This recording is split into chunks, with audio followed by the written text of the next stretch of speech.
सूजा।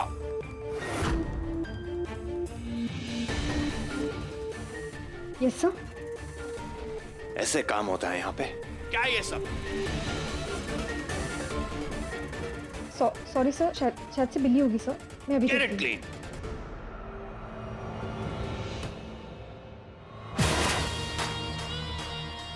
मेहंदी,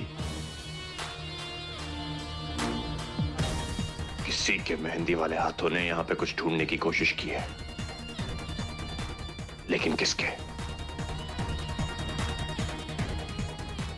उसके जिसके हाथों की मेहंदी बिगड़ी हुई है।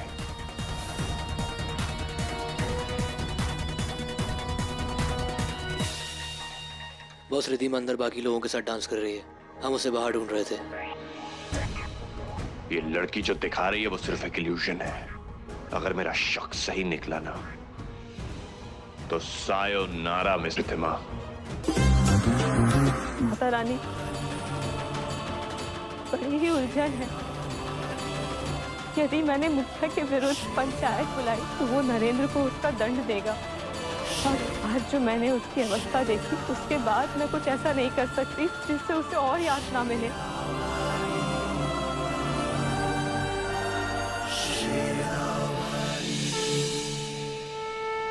भारती, समझने का प्रयास करो। यदि तुम कुछ नहीं करोगी तो उसका अर्थ ये नहीं कि अन्याय थम जाएगा। अन्याय कोई ना कोई मार्ग निकाल ही लेगा आगे बढ़ने के लिए, किंतु भयभीत होकर यदि न्याय के लिए तुमने अन्याय के विरुद्ध खड़ा होना छोड़ दिया तो बहुत बड़ी समस्या खड़ी हो जाएगी। इस सृष्टि का संतुलन बिगड़ जाएगा। सत्य और असत्य, पाप और पुण्य, हिंसा और अहिंसा, ये एक दूसरे को संतुलित करते रहते हैं। ये संतुलन ही सृष्टि की नियति है और इसके लिए वो अपना निमित्त चुनती है। देव, दानव और मानव के अलग अलग रूपों में आकर वो अपनी भूमिकाएं निभाकर चले जाते हैं। इसलिए भारती, अपने कर्म पथ को पहचानो और आगे बढ़ो, क्योंकि यदि अन्याय को रोकना होगा तो किसी न किसी को तो न्याय का ध्वज लहराना ही होगा, उसे खड़ा करना ही होगा। और रही बात नरेंद्र की, तो इस संसार में हर किसी के दुख का कोई ना कोई कारण तो होता ही है और उसे दूर करने का माध्यम भी होता है। भारती, यदि तुम्हें लगता है कि तुम वो माध्यम हो तो कर्म करो। किंतु नरेंद्र की माँ अपने पुत्र को इस अवस्था में कैसे देख सकती हैं? भारती, यदि ज्योति देवी अपने पति के भय से अपने पुत्र नरेंद्र को ममता और प्रेम नहीं दे रही है, इसका अर्थ ये नहीं है कि उनके हृदय में अपने पुत्र के लिए प्रेम और ममता नहीं है।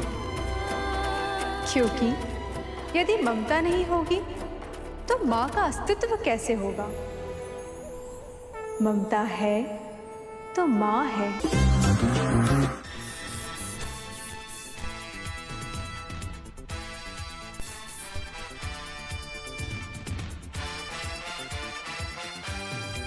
समोसे, गर्मा गर्म खस्ते करारे प्रेमलाल के समोसे आपके लिए। तूने इसमें जहर मिला के लाया होगा मेरे लिए। क्यों मिलाऊंगा मैं जहर?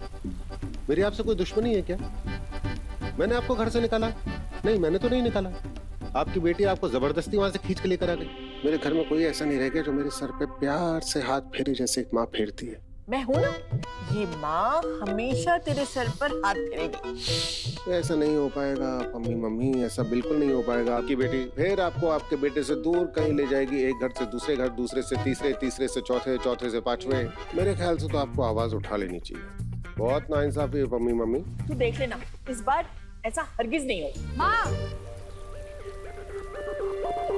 खड़े करो, जल्दी करो, खड़े करो। मम्मी जल्दी करो, आ जाएगी वो। आप यहाँ क्या कर रहे हैं?